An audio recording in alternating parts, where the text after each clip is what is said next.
Hello दोस्तों, आप सभी का मेरे YouTube चैनल स्वागत है। आज हम एनसीईआरटी एग्जाम्पल का सेकंड लेक्चर लेके आए हैं, जिसमें हम क्वेश्चन नंबर देखो 4 तो ऑलरेडी करा चुके हैं। क्वेश्चन नंबर 5 से हमें क्वेश्चन यहाँ पे दे रखा है बेटा। पहला क्वेश्चन इसमें बताया गया है, figure show the electric field in which an electric dipole is placed as shown. जैसे यहाँ पर रखा गया है, तो बेटा हमें इसके बारे में कुछ पॉइंट्स बताने हैं क्या क्या है। देखो इसमें कुछ ऑप्शंस दे रखे थे, मैं बिना ऑप्शंस के आपको क्लियर करा के देता हूं। देखो बेटा, सबसे पहले हमें ये पता करना है कि ये जो इलेक्ट्रिक फील्ड है यूनिफॉर्म है या नॉन यूनिफॉर्म है। बेटा जो इलेक्ट्रिक फील्ड लाइंस है यहाँ पे क्लोज है, क्या है? क्लोज इलेक्ट्रिक फील्ड लाइंस है, closed electric field lines. Electric field बेटा जब जहां पर क्लोज इलेक्ट्रिक फील्ड लाइंस होती है वहां पर स्ट्रॉन्ग इलेक्ट्रिक फील्ड होता है। क्या होता है? Strong electric field. यहां पे क्या बेटा आपको दिख रहा होगा कि यहां पे जो इलेक्ट्रिक फील्ड लाइंस है वो फार अपार्ट है, तो far apart electric field lines. देखो बेटा जब फार अपार्ट होती हैं तो वहां पे क्या हो जाएगा? Weak electric field, weak electric field. Clear हुआ? यहां तक समझ में आया? अब देखो यहां पे हमारा एक इलेक्ट्रिक डाइपोल रखा हुआ है। आपको पता होगा कि जो इलेक्ट्रिक डाइपोल होता है माइनस क्यू प्लस क्यू। देखो बेटा ये जो इलेक्ट्रिक फील्ड है यहाँ पे स्ट्रॉन्ग इलेक्ट्रिक फील्ड है, यहाँ पे वीक इलेक्ट्रिक फील्ड है। एक पॉइंट ऑफ क्लियर करा देता हूं, ये नॉन यूनिफॉर्म इलेक्ट्रिक फील्ड है। क्या ये? Non uniform electric field. Electric field बेटा जब नॉन यूनिफॉर्म इलेक्ट्रिक फील्ड है, एक पॉइंट यहां पे बताता हूं कि जो पॉजिटिव चार्ज होता है उस पर इलेक्ट्रिक फील्ड की डायरेक्शन फोर्स लगता है। देखो इलेक्ट्रिक फील्ड की डायरेक्शन इस तरफ है, तो जो इलेक्ट्रिक फोर्स कितना लगेगा? F plus Q. कितना हो जाएगा? Q E1। बेटा कितना हो जाएगा? Q E1। E1 क्यों लिखा है बेटा? इसलिए लिखा है क्योंकि इलेक्ट्रिक फील्ड मान लीजिए यहां पर E1 होगा, यहां पर E2 होगा, क्योंकि इलेक्ट्रिक फील्ड नॉन यूनिफॉर्म है बेटा।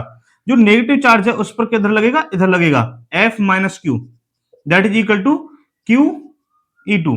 देखो अब अगर हम इन दोनों फोर्स का जो सम करना चाहते हैं तो sum is not equal to zero.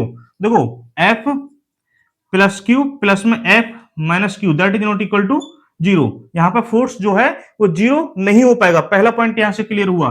दूसरा पॉइंट यहां पर क्लियर हुआ, जो नेट इलेक्ट्रिक फोर्स की डायरेक्शन होगी वो किधर होगी? बेटा आपको इलेक्ट्रिक फोर्स जो होता है, ठीक है, उसकी जो डायरेक्शन होती है बेटा वो किधर होती है? प्लस चार्ज से माइनस चार्ज की तरफ होती है। प्लस चार्ज से माइनस चार्ज की तरफ होती है, तो जो इलेक्ट्रिक फोर्स की डायरेक्शन होगी टुवार्ड्स लेफ्ट होगी। तो क्या हो जाएगी? Towards left. यहां पर ये भी पॉइंट आपको क्लियर होगा। यहां पर नेट फोर्स जीरो नहीं हो रहा है। ये तीसरा पॉइंट आपको बताता हूं बेटा, इस पर एक इलेक्ट्रिक टॉर्क भी लगेगा। क्या लगेगा? टॉर्क लगेगा। Torque is not equal to zero. Torque की वैल्यू भी यहां पे जीरो नहीं होगी, क्योंकि टॉर्क का फॉर्मूला होता है force into perpendicular distance. Force निकालेंगे इन दोनों फोर्स का एवरेज, और परपेंडिकुलर डिस्टेंस हम निकाल सकते हैं, तो वो भी क्या हो जाएगा? जीरो नहीं होगा बेटा। तो टॉर्क भी जीरो नहीं है, जो नेट फोर्स है वो भी जीरो नहीं है। फोर्स की डायरेक्शन टूवर्ड्स लेफ्ट होने वाली है। जो इलेक्ट्रिक डाइपोल दे रखा है बेटा, इलेक्ट्रिक डाइपोल की डायरेक्शन इलेक्ट्रिक फील्ड माइनस से प्लस की तरफ है, ठीक है ना। तो देखो फोर्थ पॉइंट और बता देता हूं बेटा। तो इलेक्ट्रिक डाइपोल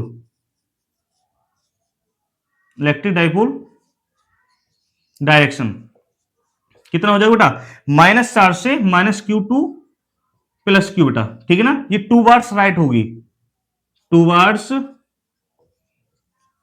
राइट होगी। देखो बेटा यहां पे आपको इतना क्लियर समझ में आ गया होगा। अब मैं एक चीज और बता देता हूं। मान लीजिए ये जो इलेक्ट्रिक डाइपोल है मैंने यूनिफॉर्म इलेक्ट्रिक फील्ड में रखा हुआ है।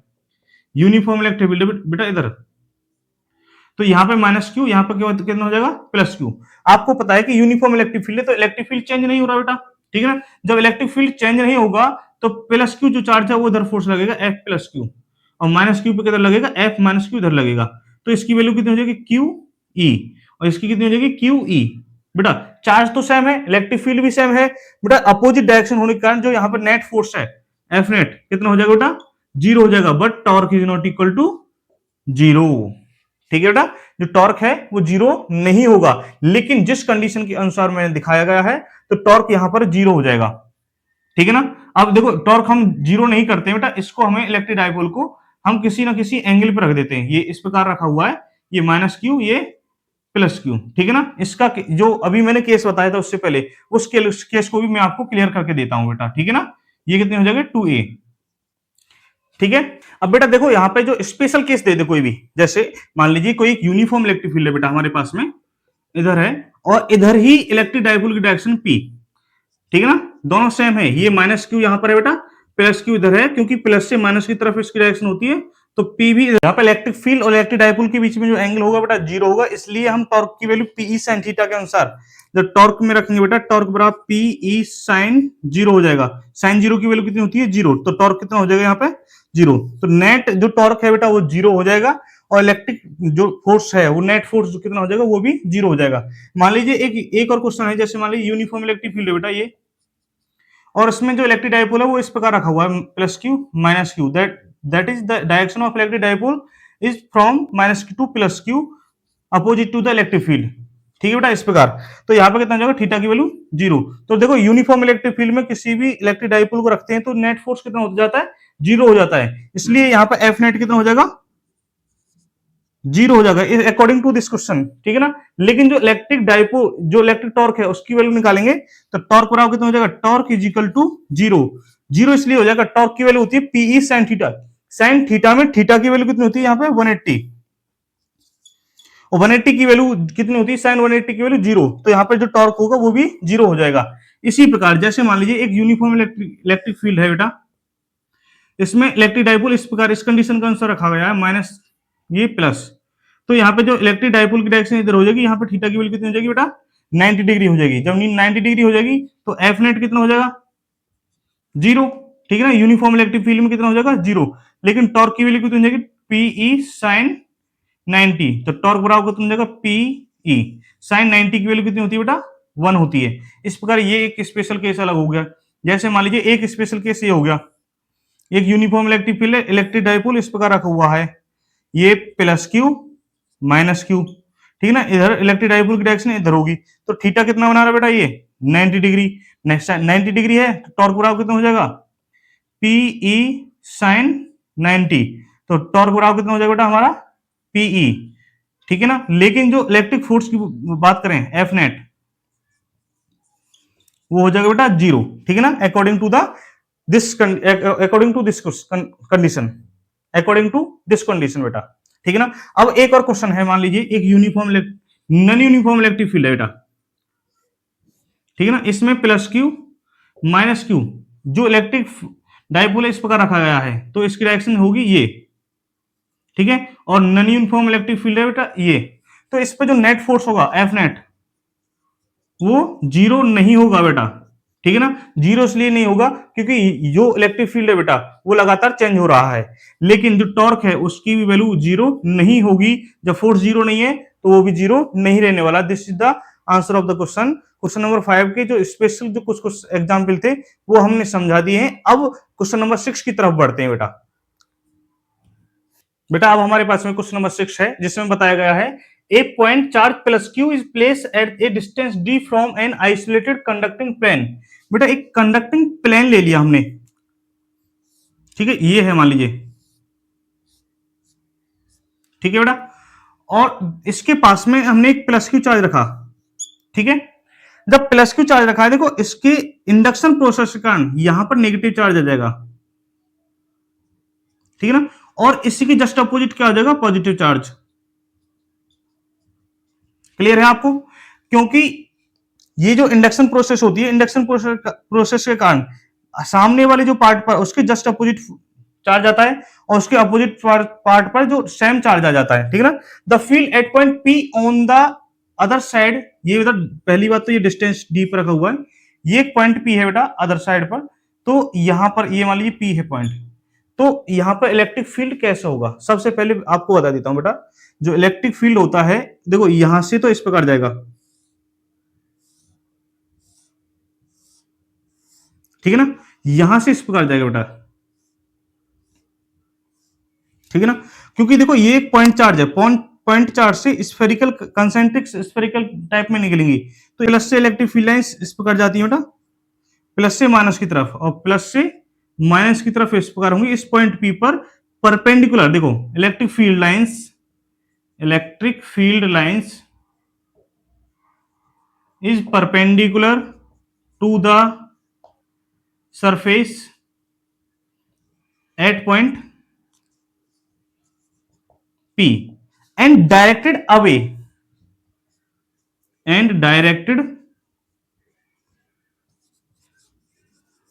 This is the answer of the question बेटा। ठीक है ना। अब हमारे पास में जो नेक्स्ट क्वेश्चन है, क्वेश्चन नंबर 7, देखिए बेटा। देखिए बेटा, इस क्वेश्चन में समझाया गया है a hemisphere is uniformly positively charge. जैसे मान लीजिए एक बेटा हेमिस्फीयर है, ठीक है बेटा, ये ले लिया, ये यूनिफॉर्मली पॉजिटिवली चार्ज ले लिया हमने, ठीक है ना बेटा।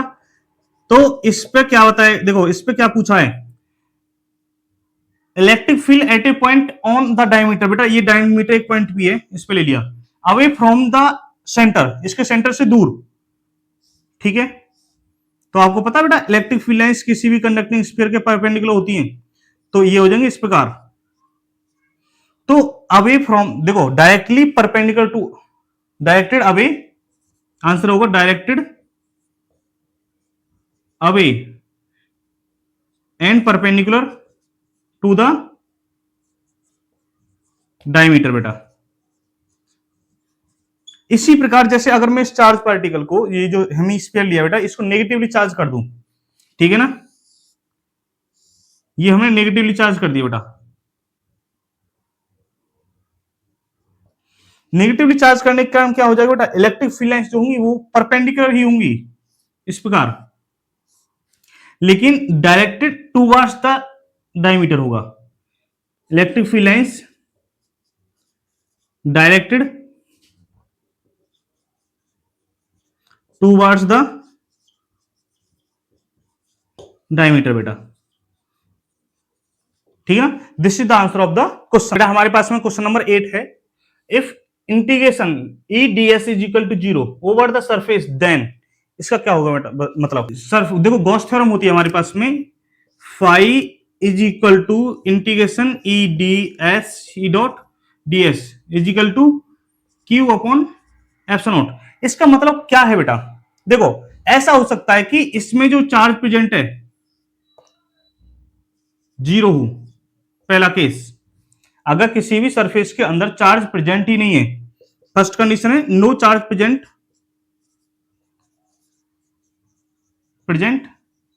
इनसाइड द सरफेस, सरफेस के अंदर कोई भी चार्ज ही नहीं है, तो बेटा ये जो कितना हो जाएगा, ईडीएस इज इक्वल टू 0, पहली कंडीशन। दूसरा, अब ऐसा भी तो हो सकता है कि इसमें इलेक्ट्रिक डाइपोल रखा हुआ हो, क्या हो बेटा, इलेक्ट्रिक डाइपोल रखा हो, ठीक है ना, it must be electric dipole present inside the surface,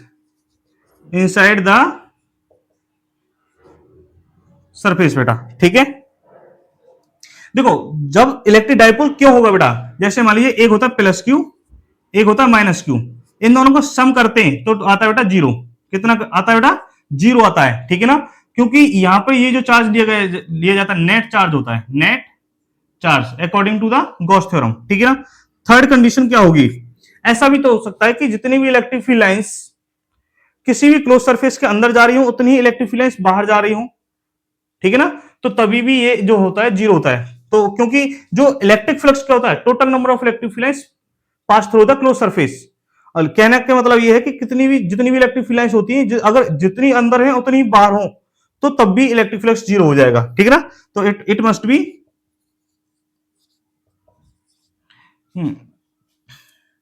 तो नंबर ऑफ इलेक्ट्रिक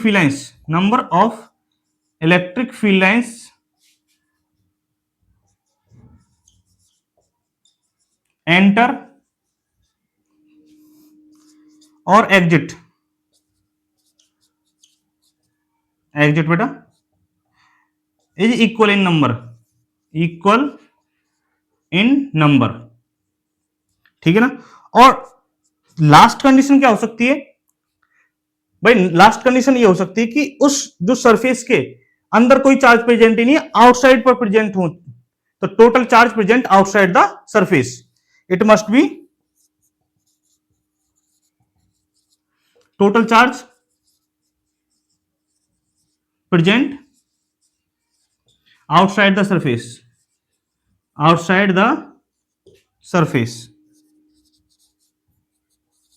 ठीक है, this is the answer of the question बेटा। तो हमारे पास में क्वेश्चन नंबर 9 है बेटा, electric field at A point is, देखो जैसे मान लीजिए कोई भी एक चार्ज पार्टिकल है बेटा प्लस क्यू, इसके कारण एक पॉइंट पी है बेटा यहां पर आर डिस्टेंस पर, जिस पर हमें इलेक्ट्रिक फील्ड बताना है बेटा। इलेक्ट्रिक फील्ड की वैल्यू कितनी होती है, E is equal to 1/4πε0 Q upon R square. This is the answer of the question. But इसके बारे में जो कुछ फैक्ट आपको बताता हूं बेटा, जो आपके टीचर्स भी नहीं बताते हैं। देखो फर्स्ट फैक्ट ये होगा, जो इलेक्ट्रिक फील्ड है यहां पर वो इनवर्स स्क्वायर को फॉलो करता है। पहला point, follow inverse square law, inverse square law, ठीक है। दूसरा बेटा ये central force, central electric field होती है, it is central in nature, it is central in nature. Central है तो बेटा ये कंजर्वेटिव भी होती है, it is conservative, it is conservative in nature, ठीक है बेटा। कंजर्वेटिव होती है, क्यों होती है बेटा, इसके द्वारा जो वर्क डन किया जाएगा वो पाथ पर डिपेंड नहीं करेगा बेटा, ठीक है ना। फोर्थ पॉइंट, ये कंटिन्यूस है डिसकंटिन्यूस है, ये भी आपको बता देता हूं बेटा। ये जो इलेक्ट्रिक फील्ड होगी वो कंटिन्यूस होगी, this electric field is continuous in nature, this electric field is continuous in nature. बेटा कंटिन्यूस क्यों होगी, इसके आसपास कोई भी अन्य चार्ज प्रेजेंट नहीं है। अगर कोई भी चार्ज प्रेजेंट नहीं होगा तो वो कंटिन्यूस होगी, जो इलेक्ट्रिक फील्ड जैसी जा रही तो वो वैसे ही जाएंगी। लेकिन डिसकंटिन्यूस जब होंगी बेटा, उसके पास में कोई भी एक चार्ज पार्टिकल हम प्रेजेंट कर दें, जैसे पॉजिटिव चार्ज रख दें या नेगेटिव चार्ज रख दें, कोई भी चार्ज पार्टिकल रखने के कारण उसकी जो इलेक्ट्रिक फील्ड लाइंस होंगी वो बदल जाएंगी, वो डायरेक्शन चेंज कर लेंगी, ठीक है ना, उन पर इफेक्ट पड़ेगा, इसलिए वो डिसकंटिन्यूस हो जाएंगी।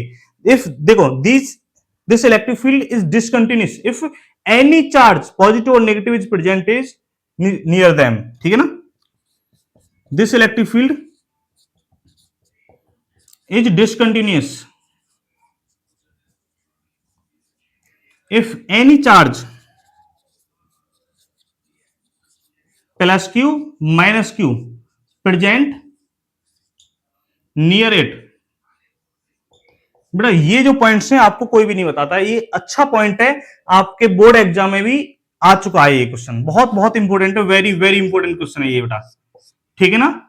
तो बेटा हमारे पास में क्वेश्चन नंबर 10 है, if there is only one type of charge present in nature या यूनिवर्स देन, तब क्या होगा बेटा, अगर एक ही प्रकार का जो चार्ज प्रेजेंट है बेटा, तो देखो integration EDS is could not be defined, ये पहला पॉइंट रहेगा, कुड नॉट बी डिफाइन। बेटा डिफाइन इसलिए नहीं होगा, देखो ये जो कंडीशन होती है बेटा, इसके लिए क्या होता है कि E D S is equal to q upon epsilon naught. देखो एप्सिलॉन नॉट अगर ऐसा भी तो हो सकता है, कोई भी क्लोज सरफेस है बेटा, ठीक है ना, क्लोज सरफेस के अंदर एक डाइपोल हो present, plus q minus Q, जब डाइपोल प्रेजेंट है तो ये जो ईडीएस है, ईडीएस इजिकल टू 0, ये भी हो जाता है बेटा, ठीक है ना, ये भी हो जाता है, तो 0 नहीं हो पाएगा, पहली बात तो इसलिए कोड नॉट डिफाइन है। दूसरी कंडीशन ये है कि इलेक्ट्रिक फील्ड लाइंस या तो एंट्री कर सकती है इसके अंदर, या इससे इलेक्ट्रिक फील्ड लाइंस एग्जिट हो सकती हैं, एक ही कंडीशन होगी, तब भी इलेक्ट्रिक फ्लक्स 0 नहीं होगा, फाई कुड नॉट बी 0, ये नहीं हो सकता है, ठीक है ना, इसलिए कुड नॉट बी डिफाइन। अगर ऐसा है कि अगर एक ही टाइप का चार्ज प्रेजेंट है, तो मान लीजिए एक सरफेस है बेटा ये, ठीक है ना, इसमें प्लस क्यू चार्ज प्रेजेंट है, तो केवल integration E D S is equal to q upon epsilon naught ही डिफाइन कर पाओगे आप, इसके अलावा उसके बारे में और का आप कुछ नहीं बता सकते हो। तो इसलिए तो ये कोड नॉट डिफाइन है, क्योंकि यहां पर एक ही टाइप का चार्ज प्रेजेंट होता है, ये इलेक्ट्रिक फ्लक्स जो होता है वो कभी भी surface integral of the electric field वो भी 0 नहीं होगा, ठीक है ना। अगर इस देखो कंडीशन हम लगाते हैं कि अगर इसके अंदर इलेक्ट्रिक डाइपोल प्रेजेंट है तो 0 हो सकता है, लेकिन वो 0 ही नहीं होगा कभी, तो इसलिए कुड नॉट डिफाइन है बेटा, ठीक है ना। अगर केवल एक ही टाइप का चार्ज प्रेजेंट है तो क्यू अपॉन एप्सिलॉन नॉट इस प्रकार हम आप आसानी से लिख सकते हैं। This is the answer of the question बेटा।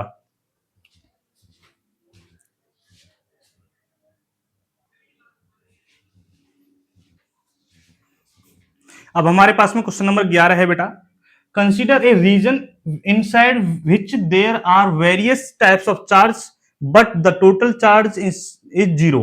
ठीक है, तो at points outside the reason